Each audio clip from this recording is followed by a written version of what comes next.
नमस्ते दोस्तों, आज के ब्लॉग की शुरुआत हो रही है मेरे बेटे और मेरे साथ। और ये मेरा हो रहा है मेकअप। आप लोग सोच रहे हो कि ये मेकअप किस लिए हो रहा है।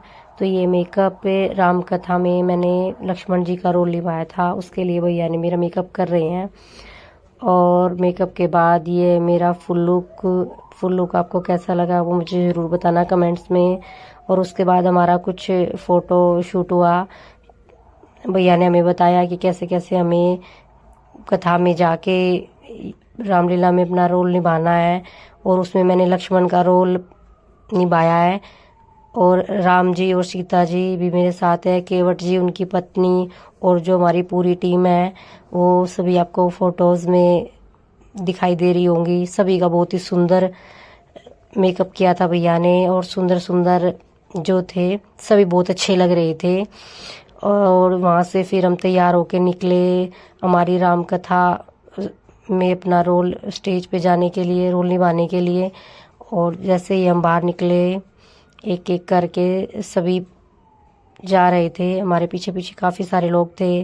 और बाहर निकले तो बहुत ज़्यादा भीड़ थी, सभी जय श्री राम के नारे लगा रहे थे। पहले केवट जी, राम जी, सीता जी, लक्ष्मण जी जो कि मैं बनी हुई थी, और भी कुछ लोग थे हमारे साथ, सभी हमें देख रहे थे और जय श्री राम के नारे लगा रहे थे। और जय श्री राम के नारे लगाते हुए हम कथा के पंडाल की तरफ बढ़ते हुए अंदर गए। अंदर जाकर हमने देखा कि केवट जी की नौका तैयार थी, जहाँ पर भैया ने हमें बताया कि कैसे कैसे किसको नौका पे बैठना है, कहाँ किसको खड़ा होना है, और कैसे रोल प्ले करना है। उनको सभी के शब्द बताए, क्या क्या हमें बोलना है वहाँ जाकर और कैसे बैठना है। तो उन सबको बताने के बाद हम आगे की तरफ बढ़े, और वहाँ पर काफ़ी लोग हमारे फ़ोटोज़ ले रहे थे। उनके लिए तो हम राम लक्ष्मण सीता ही थे, जो कि हम अपने रोल निभा रहे थे। लेकिन जो लोग हमें देख रहे थे वो बहुत ही ज़्यादा खुश थे और बहुत ही ज़्यादा हमें आशीर्वाद दे रहे थे।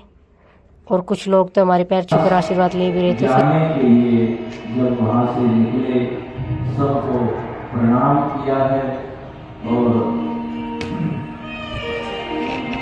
प्रणाम करते हुए आशीर्वाद लेकर वहाँ से आगे निकलने लगे। त्रिवेणी संगम यही वही स्थल है जहाँ केवट ने श्री राम, लक्ष्मण और माँ जानकी की नौका को, गंगा जी को पार नौका से, और राम देख रहा था कि कब श्री राम जी का वहाँ पर आगमन होगा और कब श्री राम जी की सेवा का सौभाग्य मुझे प्राप्त होगा। और राह देख रहा था, भगवान का नाम संकीर्तन कर रहा था। जैसे श्री राम, क्योंकि पता था ये होशियार भगत है रामायण। श्री राम जी भी आ रहे हैं, लक्ष्मण जी और जानकी भी साथ में उपस्थित है। सामने गया केवट, और केवट ने भगवान का स्वागत किया, भगवान को प्रणाम किया है, माँ जानकी को प्रणाम किया है, भैया लक्ष्मण जी को प्रणाम किया, स्वागत किया है, और सेवा में उपस्थित हुआ है। और कहने लगे, भगवान अगर हम सेवा के लायक है तो इस दास के लिए कोई सेवा हो तो आप हमें जरूर बताएं। तो भगवान ने कहा, देखो भाई आप नौका तैयार भी रखी है, आप भी स्वयं खड़े हो, तैयार हो, मतलब आपको पता है कि हमें गंगा जी पार करानी है, और फिर पूछ ही रहे हो। तो भगवान को समझ ही नहीं रहे थे, और भगवान समझ गए। इससे पहले केवट ने कहा कि भगवान क्या गंगा जी पार करानी है? बोले ठीक है, हमें गंगा जी पार कराने तो जी नहीं पाओ, समस्या बढ़ेगी। भगवान ने कहा रास्ता आप बताइए। तो केवट ने कहा चरण प्रक्षालन करने दीजिए, संशय मिट जाएगा। तो कहे कर लो। तो केवट ने कहा हम दोनों पति पत्नी करेंगे। केवट अपनी पत्नी को बुलाते हैं, पत्नी पूरी व्यवस्था के साथ वहां पहुंचती है। बहुत ही सुंदर श्री रामायण जी का प्रसन्न है।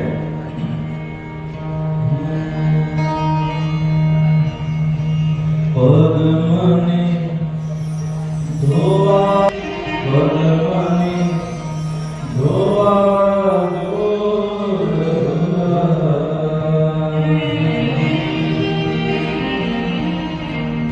पद मने धोआ दो रघुराय, शक पड़ियो छे मनमाय। कि मेरे मन में शक है, संशय है, बैठ जा बैठ। इसलिए मेरी प्रार्थना है कि आपके चरण प्रक्षालन कर लूं तो मेरा संशय मिट सकता है। इसलिए मेरी प्रार्थना है कि आप मुझे चरण धोने दें। जैसी सेवक की इच्छा थी भगवान ने पूरी की है, और वहां पर पूरे भाव और श्रद्धा के साथ केवल चरण प्रक्षालन कर रहे हैं।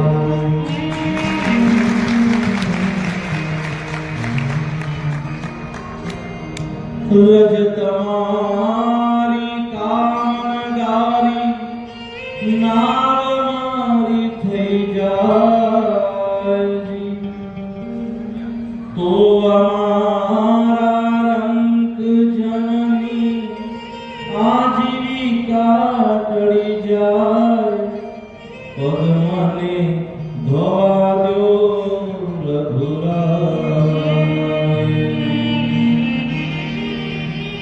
तो हमें चरण प्रक्षालन करने दे। चरण प्रक्षालन केवट ने किया और संशय मिट गया। कथा का बोध ये है, जो भी जन्म मृत्यु से लेके जो भी जीवन के संशय हो, उन सभी संशयों को मिटाने के लिए भगवान का चरणामृत अमृत है, काफी है।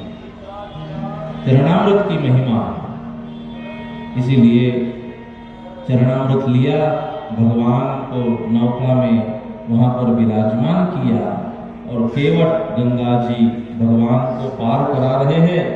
ऐसे तो भगवान हमारी नौका पार करते हैं, लेकिन आज केवट भगवान की नौका पार करा रहे हैं।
सेवा को करते समय अगर हमसे कुछ अपराध हुआ हो तो भगवान हमें उसकी क्षमा करो। केवट की सेवा ली और तुरंत केवट को कहा कितना हुआ।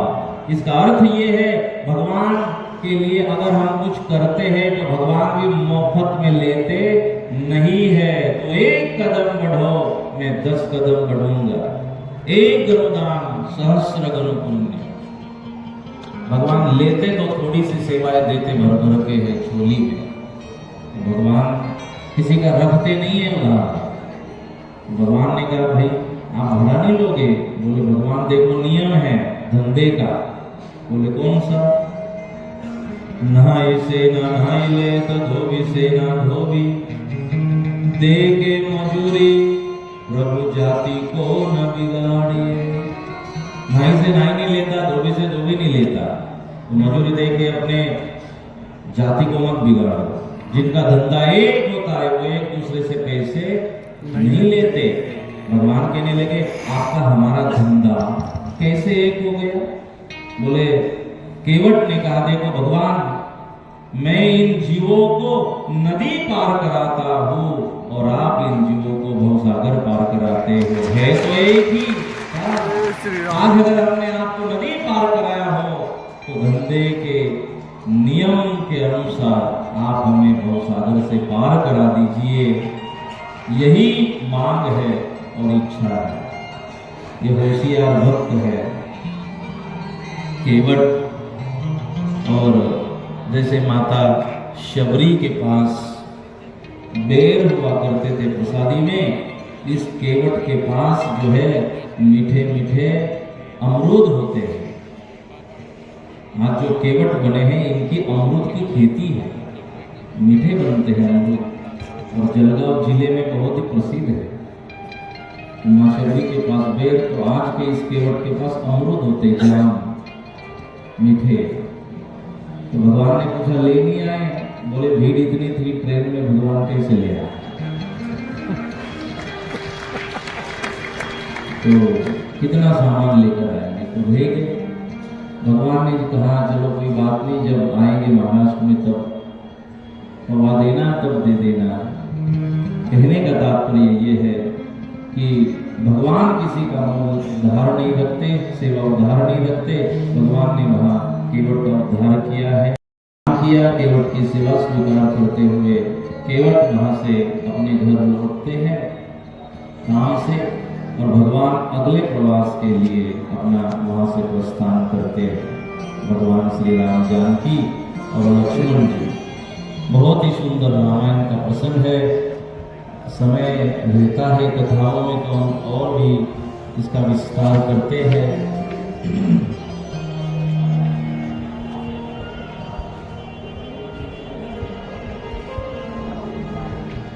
आज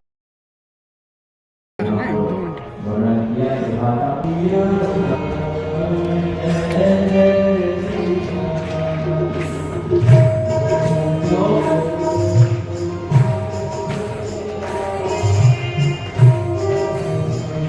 और कथा का समापन हुआ और हम राम आरती के लिए गए। राम आरती में सभी लोगों ने खड़े होकर गुरु जी और केवट की पत्नी जी ने राम आरती की।